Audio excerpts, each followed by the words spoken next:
மதிக்கு எதுக்கு தேவையில்லாத வேலை? அந்த வீட்டு வேலைக்காரி வந்து எத்தனையோ வீட்டில் வேலை செய்கிறா.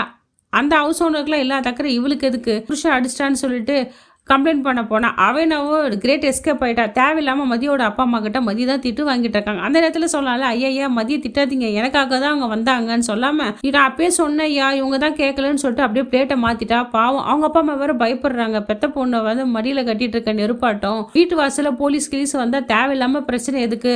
எஸ்ஐ மேலே வேற கம்ப்ளைண்ட் பண்ணியிருக்கு. எங்களுக்கு ரொம்ப பயமா இருக்குன்னு அவங்க அப்பா அம்மா ரொம்ப பயந்துட்டு இருக்காங்க. மதியை திட்டிகிட்டும் இருக்காங்க. மதியம் அதெல்லாம் ஒன்றும் இல்லைப்பா, அதுக்குன்னு தப்பு பண்ணால் நம்ம வாய் மட்டும் சும்மா இருக்கணுமா?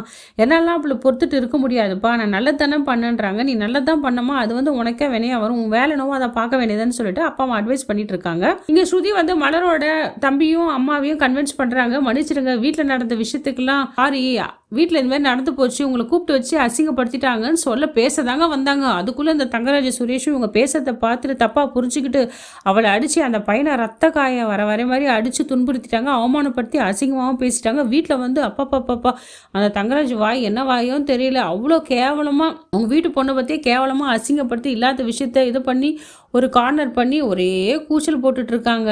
அவங்க அப்பா அம்மா பாரு, இந்த தங்கராஜ் சொல்கிறதே வேத வாக்குன்னு சொல்லிட்டு பெத்த பொண்ணு இன்னும் அவளை பேசக்கூட இல்லை, அவளை போட்டு அடிச்சிட்டு இருக்காங்க. ஆத்தாக்காரியும் நிறுத்திட்டு எதுக்கு தேவையில்லாமல் ஊர் மானத்தை வாங்க வந்திருக்கியே, என் வயிற்றில் வந்து பிறந்தே உனக்கு என்னடி, எதுக்குடி அந்த பையன்கிட்ட பேசுனேன்னு சொல்லிட்டு மாறி மாறி அந்த பொண்ணை அடித்து துன்புறுத்துறாங்க. மலர் எவ்வளோ சொல்கிறாங்க, என் தம்பி அப்படியேப்பட்ட பையன் கிடையாது, இது வரைக்கும் ஸ்ருதி முங்குஞ்ச கூட என் தம்பி பார்த்து பேசுனது கிடையாது, அந்த எண்ணமும் எங்களுக்கு கிடையாதுன்றாங்க. உடனே தங்கராஜ் ஆமாம் இதெல்லாம் இல்லாமையா ஏமாற்றி இந்த வீட்டுக்கு நீ தாலி கட்டிட்டு வந்த அப்படின்னு இதை பேசுறதுலாம் கேட்டு இந்த பாக்யராஜ் வாயை மட்டும் சும்மானே இருக்காங்க. அவன் எதுக்கு தான் இருக்கானே தெரியல.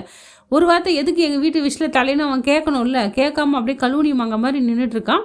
நாளைக்கு வர எபிசோடு தான் என்ன நடக்கப்போ தெரியல. பாக்யராஜ் அப்படியே வாயை மூட்டு தான் இருப்பானா, என்ன நடக்கப்போ தெரியல.